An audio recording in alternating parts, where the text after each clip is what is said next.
What's up YouTube, Dal here from Zephyr War Games, bringing you Charlie's first place Yu-Gi-Oh! Day Virtual World Profile with no VFD, no true king of all calamities. Now, the reason that Charlie built it this way was purely for interpretation or anticipation for the ban list. This profile, I can guarantee you, not only will I be able to show you budget methods of how you can compete with this deck, I personally think this is the best budget deck and one of the best decks to compete with right now, but I'll also show you some very spicy techs that Charlie has involved, meaning that it is near enough bulletproof from the ban list, unless Konami want to spin a crazy edge at us. Other than that, it will only be able to get better as time goes on. Now, right away, one thing that I will say is that this card, you might be like, nah, it's very expensive. It's actually dropping down. I picked mine up for like 8 quid. You can pick them up for like 10 quid on total. And they're only going to keep going down because people think this deck is just VFD.deck. And I'm about to prove to you why that is not the case. This deck actually has insane potential, and the particular cards that Charlie put in doesn't even include XX Saber Gothams, which is a hand loop. Because we're going less degenerate and going more, this deck will kick your ass, going first or second. With that out of the way, please smash that like button, hit that notification button, and subscribe. If you get this video up to at least 50 likes, I will bring you test stands for this particular build and show you the insane amount of chaos that it can bring and how it actually managed to topple Dinos, Prank Kid Dogmatica, Madolches, and of course Dragon Link, all at Yu-Gi-Oh! Day as well. Now, let's get straight into this profile. I will show you this pretty much as the build he played, but then the cards that are a little bit more expensive, I'll show you the budget options as well, because they can be swapped out nearly like for like. So you start off with Triple Virtual World Lulu. Now, this is the most expensive Virtual World monster. However, like I said, because of the ban is looming, a lot of people are getting rid of it because of the fact that it can, or VFD going, does take away pretty much the simplest and most direct route. But what you've got to remember is they actually have a walking, talking Macrocosmo, and with the added spice, you can put a little bit more of a nicer edge on it. Yes, you let your opponent play the game, but they're still going to struggle to break the board. We've then got Triple Virtual World Roshi Lao Lao. Now, I only have 2 copies myself, but you'd play this at 3. You pretty much, at this moment in time, want to max out on all your virtual worlds. The majority of them target a virtual world card on the field and then send a different type to special summon itself. So you're going to be targeting a spell, sending a trap, special summon.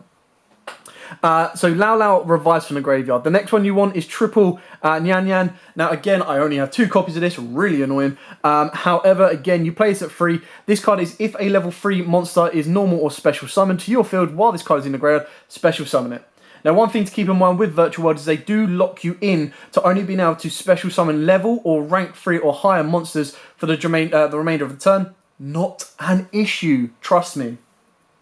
Then you got 2 Geely, sorry. This is again just another name, another extender, and can special summon itself from the hand by targeting another virtual world. And in the end phase, you get to add back a virtual world monster from your grave to your hand. And then you've got Triple Lily, again, pretty much level 6, target, special summon itself. Now, the one thing as well to keep in mind about Nam Nam is it does become a tuner when it revives itself from the graveyard and does get banished when it leaves the field, unless you use it as XYZ material. There you go. Then the spicy tech that he put in is Triple Beast of the Pharaoh. So this card is, if this card is sent to the graveyard for a synchro summon, you entire 1 level 4 or lower zombie monster in your graveyard, special summon that target. Now, did anyone else miss what that card said? So let's try this again. If this card is sent to the graveyard, so it's an if effect, not a when effect, great, for a synchro summon, which is exactly what this deck does, you can target 1 level 4 or lower zombie monster in your graveyard, special summon that target. So it doesn't say except himself, and it doesn't say once per turn.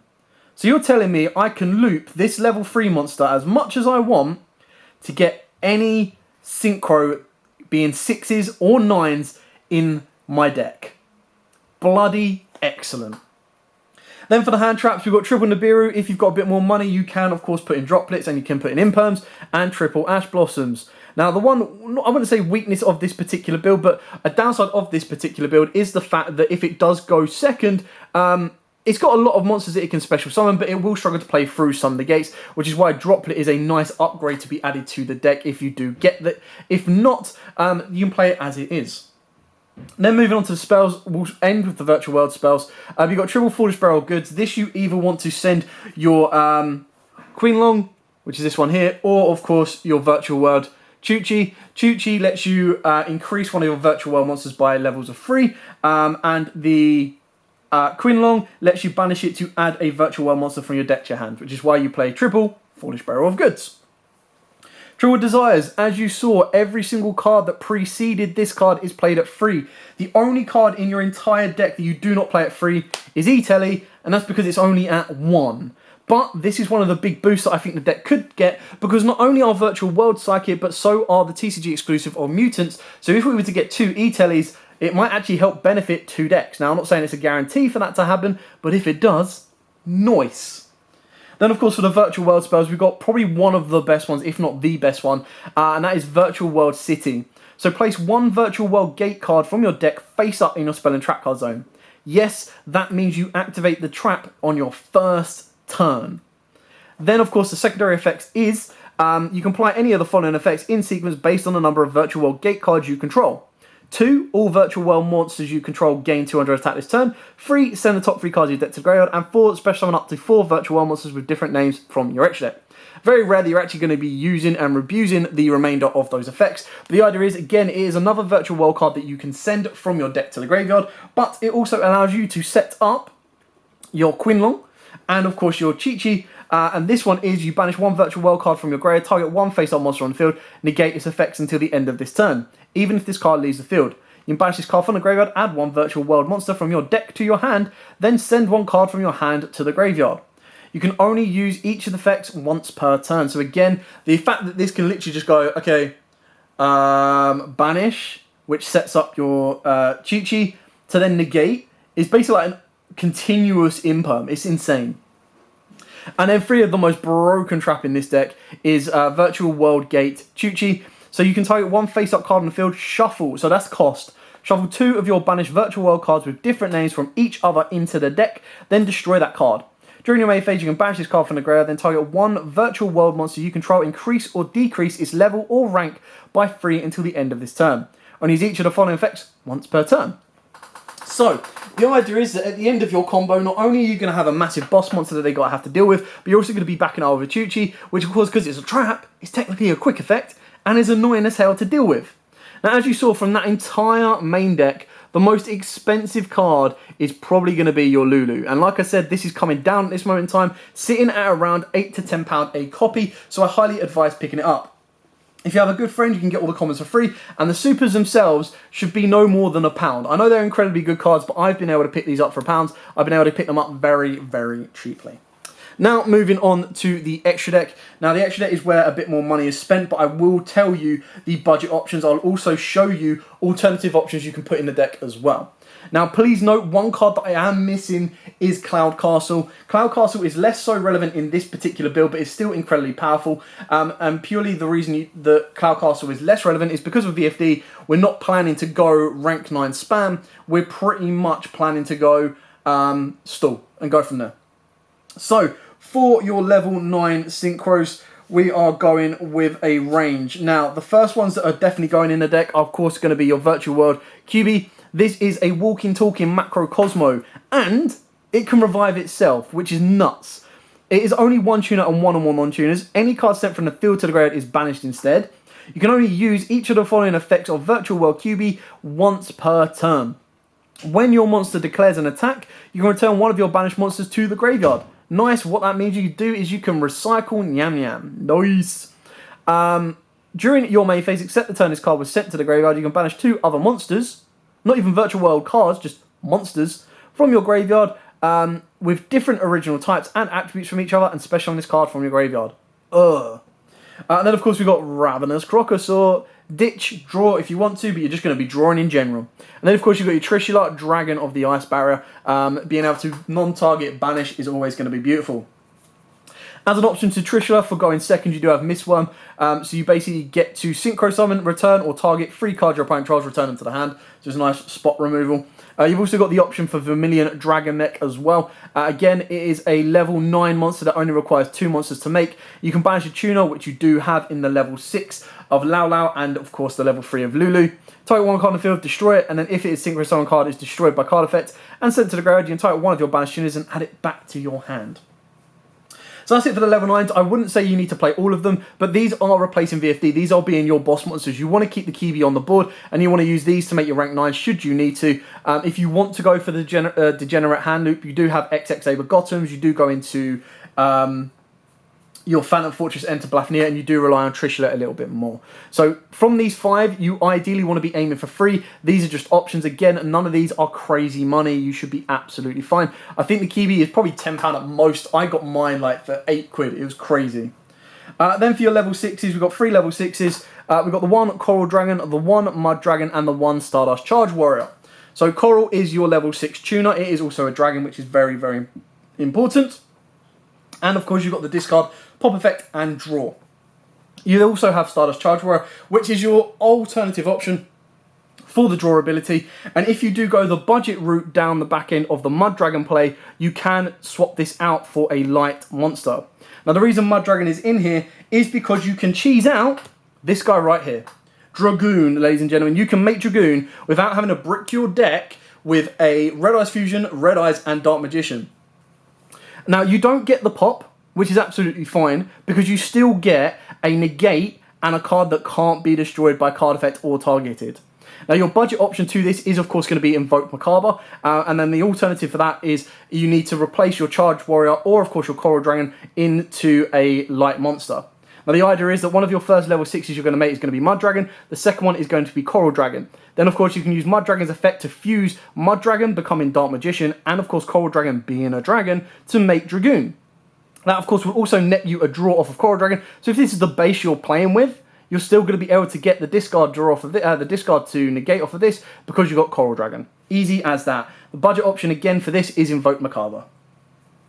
Then we move into our XYZs. Now, the XYZs we have number 75, Bamboozling Gossip Shadow. Again, this is another route that if you are worried about Nibiru, which is this deck, one of this deck's biggest weaknesses, you have the ability to make Gossip Shadow instead, and Gossip Shadow then protects you from Nibiru, which is beautiful.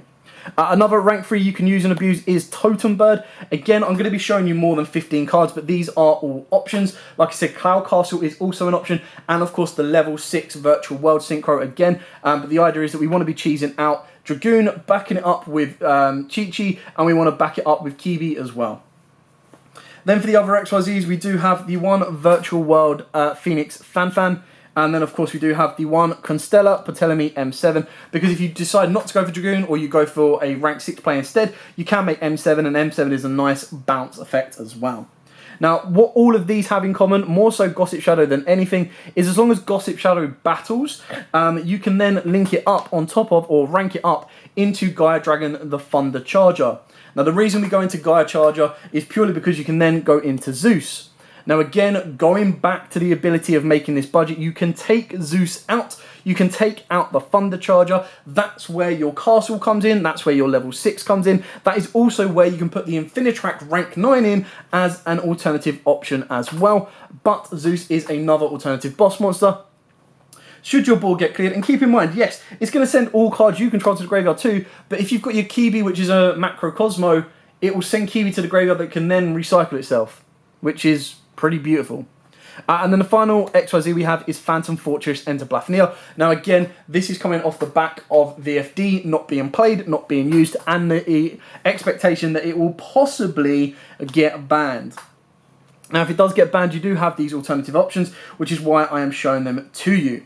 Now I currently believe I have shown you 16 cards. Now as I said right at the start, from your level 9s, you don't need to play all of them. This is a little bit overkill because you're not going to be able to use and abuse every single one of them.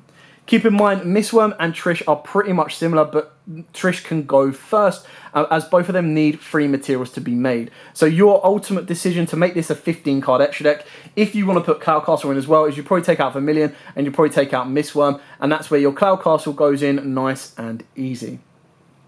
So these all come down to personal preference, personal text, personal touches, but the idea behind this extra deck, when I sort out the light, is purely to be played on a budget, and the only cards in this extra deck that are stupid money is, of course, Zeus at 35 and Dragoon at about 30, 35 as well. And again, these can be swapped out easily. The budget option for this is Invoke Macabre, and the budget option of this is you take it out completely and you rely on your synchros just as much, as it's just another form of interruption to your opponent. Now, if you open up very, very well, you can actually end your board on a Dragoon, plus a Kiwi, plus a Bamboozling Gossip Shadow, which makes it incredibly hard to beat. And if you don't want to go Bamboozling Gossip Shadow, you can also go Totem Bird, because Totem Bird can help protect you from Dark Ruler not Dark Ruler no more, sorry, can also help protect you from Evenly Matched and an Imperm, or anything else that might cause you issues. And that, ladies and gentlemen, is it for the profile. Like I said, the whole main deck is relatively budget. There's nothing in here that is going to absolutely wreck your bank.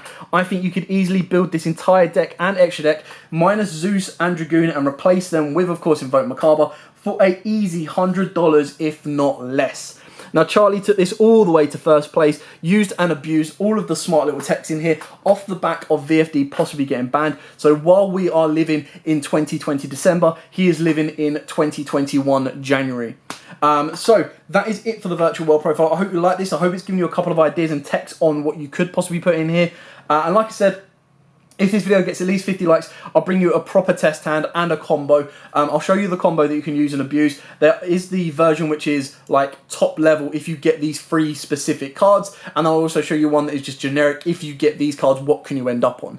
This deck is insanely powerful. It is probably, in my opinion, the best budget deck around right now. And it is incredibly powerful.